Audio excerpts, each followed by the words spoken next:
Welcome students. आज हम लोग इतिहास की दुनिया कक्षा 9 की स्टार्ट करने जा रहे हैं, हिस्ट्री। सभी लोग किताब निकाल लीजिए और हमारे साथ ही में रीडिंग दीजिएगा। मैं पहले आपको समझा दूंगा, उसके बाद आंसर क्वेश्चन भी हम लोग देखेंगे। जो जो एग्ज़ाम में आने वाला है वो सब हम लोग पढ़ेंगे, ठीक है। ये बुक आपके पास होगी, आप भी अपनी पुस्तक निकालिए हमारे साथ साथ और हम लोग देख लेते हैं इसमें विषय सूची। विषय सूची में देखिए क्या क्या हम लोग को पढ़ना है। हम लोग को टोटल 8 अध्याय पढ़ना है। पहला हम लोग आज ही पढ़ेंगे भौगोलिक खोजें। उसके बाद सेकंड लेसन है आपका अमेरिकी स्वतंत्रता संग्राम। तीसरा है आपका फ्रांस की क्रांति। चौथा विश्व युद्धों का इतिहास। पांचवा है नाजीवाद। छठा है वन्य समाज और उपनिवेशवाद। सातवां आपका लेसन रहेगा आने वाले समय में शांति के प्रयास। और 8 और सबसे आखिरी लेसन जो है वो आपका हो जाएगा कृषि और खेतीहर समाज, ठीक है। हिस्ट्री सबसे पहले जान लीजिए कि हिस्ट्री क्या है। हिस्ट्री जो है इतिहास, जो पहले घटना घट चुकी है उसके बारे में हम लोग इसमें अध्ययन करते हैं, ठीक है। तो आज से हम लोग स्टार्ट कर रहे हैं इकाई 1 भौगोलिक खोजें। सबसे पहले जिन छात्र छात्राओं को हिस्ट्री से परेशानी है उनको बिल्कुल घबराने की ज़रूरत नहीं है, एकदम आसानी से आपको समझ में आएगा। हिस्ट्री भी रटना नहीं पड़ेगा, आंसर क्वेश्चन भी हम समझाएंगे। चलिए मेरे साथ पढ़ाई शुरू कर दीजिए। भौगोलिक खोजें। विश्व इतिहास की युगांतकारी घटनाओं में समुद्री यात्राओं एवं भौगोलिक खोजों का महत्वपूर्ण स्थान रहा है। देखिए पूरे विश्व के इतिहास में जितनी भी घटनाएं घटी हैं उसमें समुद्री यात्रा, भौगोलिक खोज ये बहुत ही महत्वपूर्ण चीज़ रही है। ये दोनों चीज़ के कारण ही इतिहास में सारी चीज़ें हुई हैं। आधुनिक युग के आरंभ होने में जिन घटनाओं का निर्णायक योगदान रहा है उनमें यह खोजें भी शामिल हैं। देखिए आधुनिक युग के आरंभ होने में भी जो भी घटना घटी है उसमें इसका बहुत योगदान है। जो भी खोज हुई है उसमें बहुत योगदान है। चलिए हिस्ट्री हम पढ़ते हैं। इनकी पृष्ठभूमि उस वैज्ञानिक प्रगति और आर्थिक विकास, विशेषकर व्यापारिक परिवर्तनों के द्वारा रची गई जो मध्य युग के अंतिम चरण से ही आरंभ हो गई थी, ठीक है। इस कार्य में यूरोप के देशों ने अग्रणी भूमिका निभाई और यही कारण था कि आधुनिक युग में यूरोप का वर्चस्व समस्त विश्व में स्थापित हो गया। यह बात और है कि भौगोलिक खोजों का प्रारंभ करने वाले देश स्पेन एवं पुर्तगाल इसी प्रतिस्पर्धा में धीरे धीरे पिछड़ते चले गए और अन्य नए देश जैसे इंग्लैंड, हॉलैंड, फ्रांस, तत्पश्चात जर्मनी को इस दिशा में अधिक सफलता मिली। आपको पता होगा मार्को पोलो। मार्को पोलो क्या था? पुर्तगाली यात्री था। पुर्तगाली यात्री मार्को पोलो ने विजयनगर साम्राज्य की समृद्धि एवं चीन के शासक कुबलय खां के दरबार के वैभव का वर्णन अपने यात्रा वृत्तांत में किया है, ठीक है। देखिए हम जानते हैं कि विश्व की प्रारंभिक सभ्यताओं के काल से ही व्यापार एवं वाणिज्य परस्पर संपर्क का कारण रहा है। वह व्यापार मुख्यतः एक निश्चित मार्ग के माध्यम से होता था जो कि पानी वाला मार्ग था, हम सब जानते हैं। पहले प्राचीन एवं मध्यकाल में भी यूरोप एवं एशिया का मध्य प्रायः इन्हीं मार्गों का प्रयोग किया जाता था। प्राचीन काल में देखिए चाहे मध्यकाल में देखिएगा तो आपको यही मार्ग का उपयोग किया जाता, यानी पानी वाले मार्ग का, यानी पानी जहाज का उपयोग होता था, ठीक है। विश्व के लेकिन कुछ ऐसे भी क्षेत्र थे जिसमें जनजीवन तो विद्यमान था लेकिन शेष विश्व से उनका जुड़ाव नहीं था, जैसे अमेरिका हो गया, अफ्रीका, ऑस्ट्रेलिया तथा एशिया के अन्य हिस्से आदि। यद्यपि 13वीं शताब्दी में भारत होकर चीन तक की यात्रा विवरणों ने यूरोपियनों को दक्षिण पूर्वी एशियाई समृद्धि का एहसास तो कराया था परंतु इसका विशेष प्रभाव नहीं पड़ा। कालांतर में व्यापक स्तर पर हुए भौगोलिक खोजों तथा उससे प्राप्त उपलब्धियों ने यूरोप में आधुनिक युग का मार्ग प्रशस्त किया था, ठीक है। आप भी हमारे साथ में इसका रीडिंग दे सकते हैं। जिन बच्चों के पास किताब है किताब निकाल के बैठिए। भौगोलिक खोजों की पृष्ठभूमि देखिए इसमें क्या है। यूरोप में कुछ ऐसी घटनाएं घट रही थीं जिसके प्रभाव स्वरूप यूरोप मध्य युगीन मानसिकता से निकलने को उद्यत हुआ। 11वीं-12वीं शताब्दी में क्या हुआ, जेरूसलम आधुनिक इजराइल में अवस्थित पर अधिकार के मुद्दे को लेकर हुए धर्म युद्ध में जब यूरोपीय सामंत मध्य एशिया की नवीन शक्ति अरबों से पराजित हुए तो सामंती गौरव के मिथ्याभिमान से ग्रसित यूरोपीय दंभ टूटने लगा, परंतु इसके कुछ सकारात्मक परिणाम भी सामने आए। ठीक है, धर्म युद्ध के दौरान ही यूरोपियनों को यह महसूस होने लगा था कि दुनिया के हर पहलू को समझा जाए। इन घटनाओं ने यूरोप में पुनर्जागरण की पृष्ठभूमि भी तैयार की। अब देखिए, दिशा सूचक यंत्र का ये चित्र है। ये जो दिशा सूचक, ये दिशा बताने वाला यंत्र है। अब देखिए क्या था कि सामुद्रिक अभियानों में काफ़ी सहायक था ये दिशा सूचक यंत्र का आविष्कार हुआ। दूरबीन का आविष्कार भी यहीं पे हुआ। अब मानचित्र में काफ़ी सुधार हो चुका था। इस संदर्भ में अक्षांश जानने का उपकरण, जिसको एस्ट्रोलोब भी कहते हैं, वो उसका आविष्कार हुआ। पुर्तगालियों ने एक नई किस्म के हल्के और तेज चाल से चलने वाले जहाज़ कैरावल बनाए। ठीक है, ये इंपॉर्टेंट एग्जाम में आ सकता है, इसको भी आप लोग अच्छे से लिख लीजिए, जो मैं हाईलाइट कर दिया हूँ यहाँ। इन नए उपकरणों एवं साहस के बल पर यूरोपीय नाविकों ने अटलांटिक एवं भूमध्य सागर में अपने जहाज उतारे। इसी क्रम में 1488 ईस्वी में क्या हुआ, पुर्तगाली व्यापारी बार्थोलोमियो डियाज अफ्रीका के पश्चिमी तट होते हुए दक्षिण अफ्रीका के दक्षिणतम बिंदु उत्तम आशा अंतरीप केप ऑफ गुड होप तक पहुंच गया। ठीक है, 1942 में क्या हुआ था, 1942 ईस्वी में क्रिस्टोफर कोलंबस, ये बहुत इंपॉर्टेंट है। ठीक है, इसमें टिक लगा दिए हम, एग्जाम में आएगा।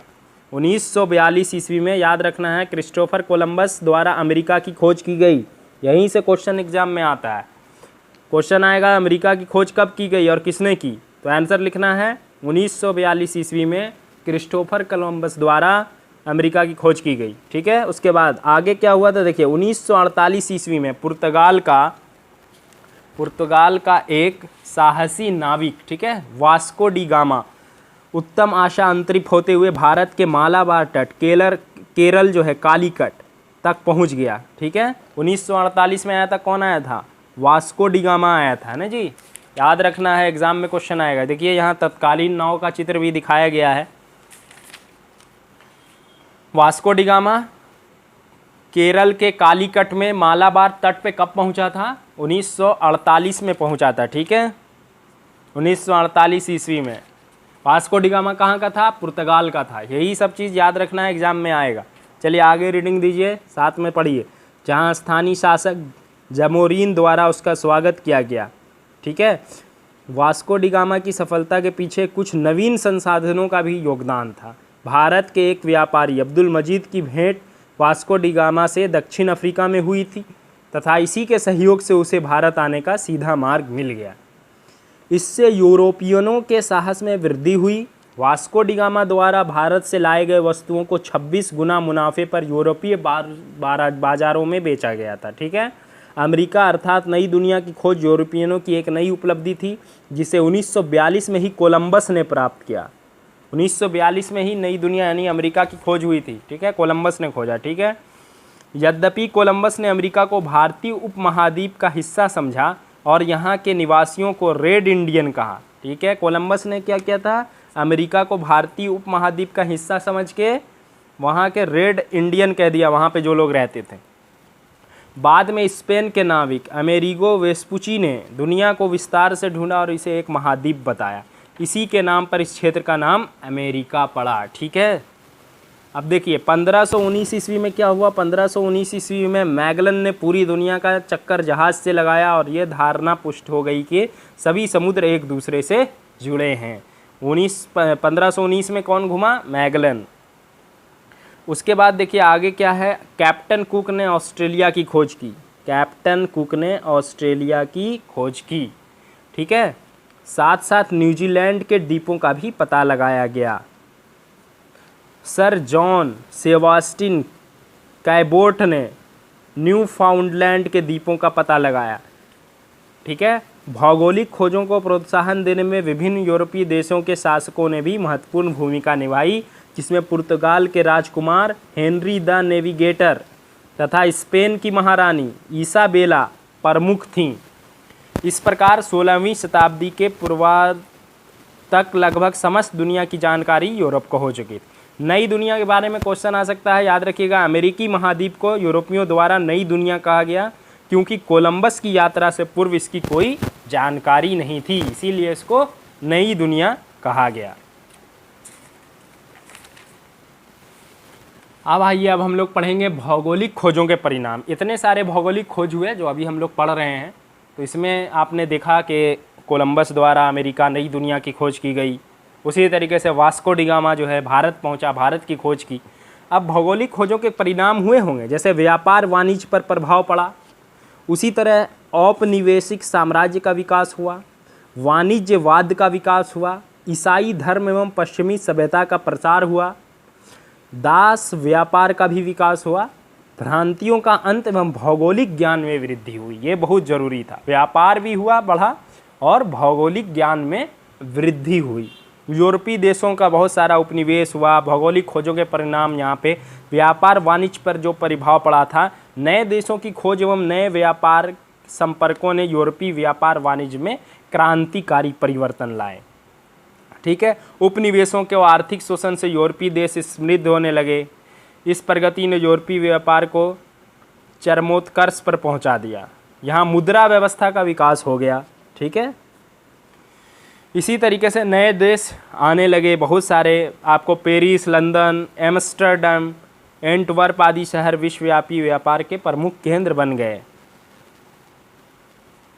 चलिए, दूसरा इसका एक और कारण था भौगोलिक खोजों का जो परिणाम था, उसका था औपनिवेशिक साम्राज्यों का विकास। देखिए, भारत में यूरोपीय कंपनियों की स्थापना हुई, पुर्तगालियों का आगमन हुआ था 1498 में, अंग्रेजी ईस्ट इंडिया कंपनी 1600 ईस्वी में बनी, डच आपको 1602 में, फ्रांसीसी 1664, डेनिश 1616, स्वीडिश 1731 में। ये याद रखना, ये भी एग्जाम के लिए इम्पोर्टेंट है। ठीक है, तीसरा क्या था, वाणिज्यवाद का विकास। नए देशों की खोज तथा व्यापार के वैश्विक विस्तार के फलस्वरूप आधुनिक पूंजीवाद का जन्म हुआ।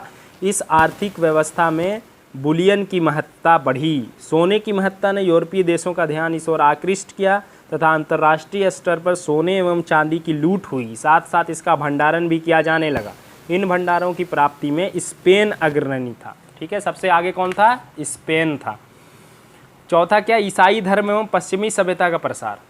अब देखो क्या है, पहले की भौगोलिक खोजों ने यूरोपीय देशों की सभ्यता, संस्कृति, धर्म एवं साहित्य का प्रचार प्रसार किया था। धर्म युद्धों की असफलता के कारण ईसाई धर्म का प्रचार प्रसार जो धीमा पड़ गया था, नए भौगोलिक खोजों ने इसमें नई ऊर्जा डाल दिया, या प्राण डाल दिए भी कह सकते हैं आप। ईसाई धर्म प्रचारों ने अफ्रीका, एशिया, अमेरिका, ये सब जा कर के अपना धर्म का प्रचार कर दिया। ठीक है, उसके बाद दास व्यापार का विकास हो गया था।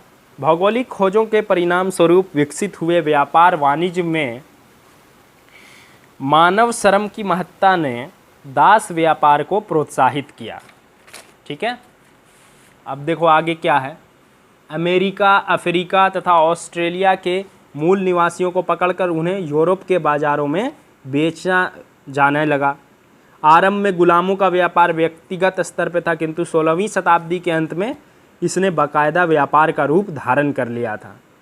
इसमें क्या करना पड़ता था? गुलामों को जंगल काटना पड़ता था, खेती करना, सड़क बनाना, जहाज़ों में ईंधन भोंकना, कठिन कार्य करवाया जाता था इसी तरीके का। ठीक है, इन पर अमानवीय बर्बर अत्याचार भी किया जाता था।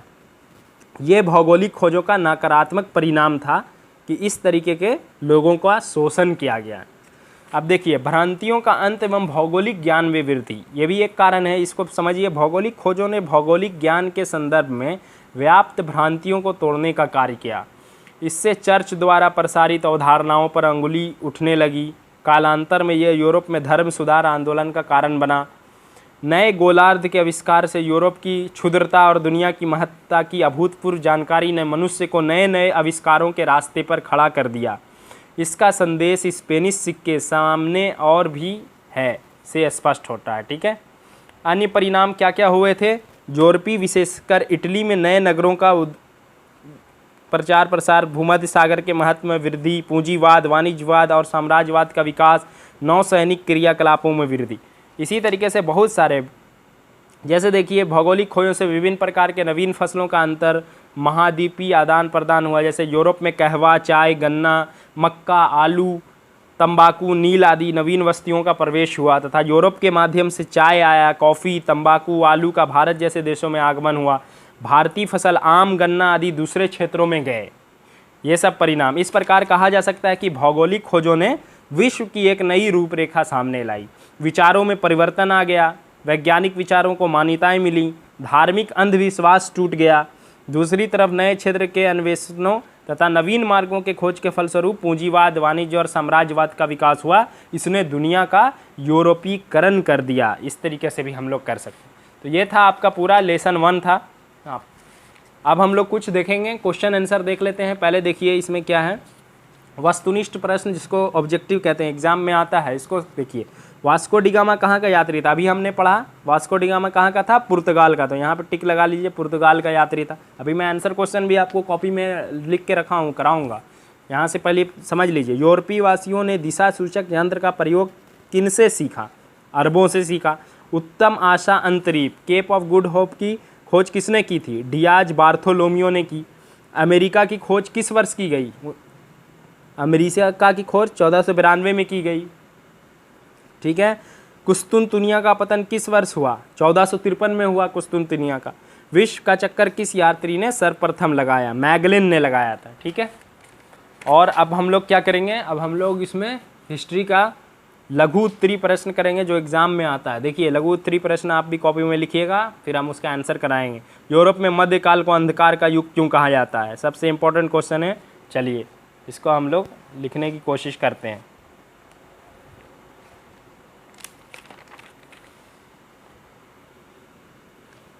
यहाँ तक हो गया। जिन बच्चों ने अभी तक नहीं लिखा है लिख लीजिए फटाफट, आपके स्क्रीन पे दिख रहा होगा।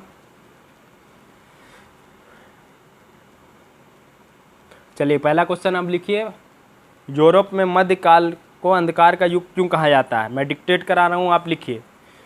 यूरोप में मध्यकाल को अंधकार का युग कहा जाता है क्योंकि उस समय यूरोप में विकास का कार्य नहीं हुआ था। उसके बाद आगे लिखिए, इस युग में सभ्यता और संस्कृति का प्रसार नहीं हुआ था, इसीलिए यूरोप में मध्यकाल को अंधकार का युग कहा जाता है।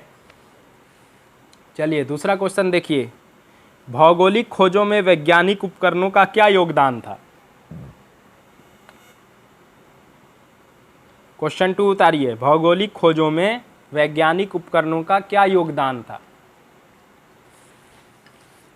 अब आंसर इसका लिखिए, भौगोलिक खोजों में वैज्ञानिक उपकरण में जैसे दिशा सूचक यंत्र, दूरबीन और बड़े बड़े जहाज आदि का महत्वपूर्ण योगदान था।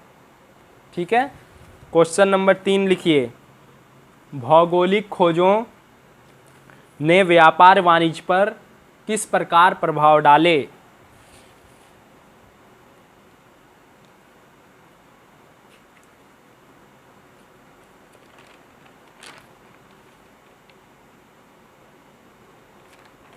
क्वेश्चन लिख लिया आप लोगों ने, अब लिखिए उसका आंसर। भौगोलिक खोजों ने व्यापार वाणिज्य पर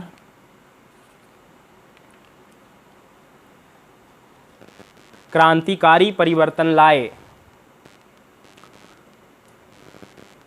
मुद्रा की व्यवस्था का विकास हुआ, हुंडी, ऋण पत्र आदि का व्यापारिक विकास हुआ, व्यापार अपने स्थानीय स्वरूप से विकसित होकर वैश्विक रूप लेने लगा। ठीक है। जैसे कि नई फसलों का भी महाद्वीपीय आदान प्रदान हुआ था। यूरोप में कहवा, चाय, गन्ना, मक्का, आलू, तंबाकू, नील आदि सभी नवीन वस्तुओं का प्रवेश हुआ। चलिए आगे क्वेश्चन उतारिए।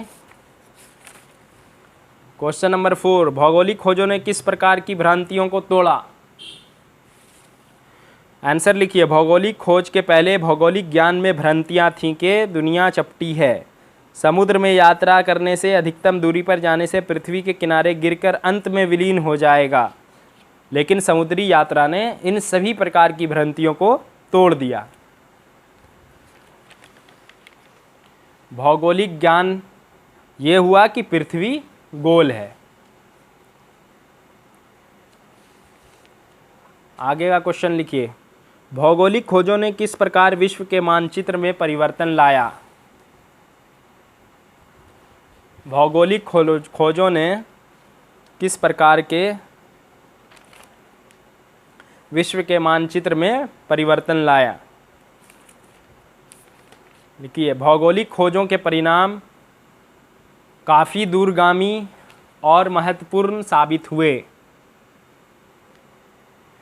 पहली बार लोगों को संसार के एक वृहत भूखंड से परिचित कराया और विश्व के देश एक दूसरे के संपर्क में आए। एशिया और यूरोप के विभिन्न सभ्यताओं का आदान प्रदान हुआ। व्यापार वाणिज्य पर प्रभाव पड़ा। औपनिवेशिक साम्राज्य का विकास हुआ। वाणिज्यवाद का विकास हुआ। ईसाई धर्म एवं पश्चिमी सभ्यता का प्रसार हुआ। दास व्यापार का विकास हुआ। भ्रांतियों का अंत एवं भौगोलिक ज्ञान में वृद्धि हुई। कुछ अन्य परिणाम भी हुए। यूरोप विशेषकर इटली में नए नगरों का उसके बाद यूरोप विशेषकर इटली में नए नगरों का उदय, भूमध्य सागर के महत्व में वृद्धि, पूंजीवाद, वाणिज्यवाद और साम्राज्यवाद का विकास, नौसैनिक क्रियाकलापों में वृद्धि। यह आपका 5 क्वेश्चंस यहाँ तक हो गया। अब क्वेश्चन लिखिए, भौगोलिक खोजों का क्या तात्पर्य है। इसका आंसर लिखिए, भौगोलिक खोजों का तात्पर्य है समुद्री माल द्वारा नए नए रास्तों, नई नई जहाज़ों, जगहों का पता लगाना। 15वीं शताब्दी में भौगोलिक खोज शुरू हुई, जिसके चलते नए समुद्री मार्ग का पता लगा और नए देशों की जानकारी मिली। ठीक है, अगला क्वेश्चन लिखिए, भौगोलिक खोजों के कारणों की व्याख्या करें। भौगोलिक खोजों के कारण निम्नलिखित हैं। धर्म युद्ध के कारण भौगोलिक खोज शुरू हुआ। कुस्तुनतुनिया के कारण भौगोलिक खोज शुरू हुआ। नए नए वैज्ञानिक आविष्कारों के कारण भौगोलिक खोज शुरू हुआ। यूरोपीय देशों को शासक द्वारा भौगोलिक खोज का प्रोत्साहन देने के कारण भौगोलिक खोज शुरू हुआ था। भौगोलिक खोजों के परिणाम अगर पूछेंगे तो इसमें लिखना है आप लोग को, भौगोलिक खोजों के परिणाम बहुत सारे हैं, जैसे नए नए रास्ते का पता लगा, नई नई जगहों का पता चला, व्यापार का विकास हुआ, भौगोलिक खोज के चलते साम्राज्यवाद का भी विकास हुआ। इस तरीके से आप लोग लिख सकते हैं। तो आपका ये हिस्ट्री, इतिहास का आज लेसन 1 कंप्लीट हो गया है, भौगोलिक खोजें। अब हम लोग अगले वीडियो क्लास में आगे का लेसन 2 पढ़ेंगे, जो है अमेरिकी स्वतंत्रता संग्राम। ठीक है, जिन बच्चों ने क्लास किया है सब लोग अपना वीडियो में कमेंट करके लिख दीजिएगा, सर मुझे समझ में आ गया है, आंसर क्वेश्चन लिख लिया है मैंने। और जिन्होंने अभी तक नहीं समझा है या क्लास छूट गया, उनको शेयर कर दीजिएगा। और जो लोग चैनल को सब्सक्राइब नहीं किए हैं, चैनल को सब्सक्राइब कीजिए ताकि क्लास का पता आप लोग को चल जाए। ठीक है, अच्छे से पढ़ाई करिए सब बच्चे, फिर हम लोग अगले क्लास में मिलेंगे।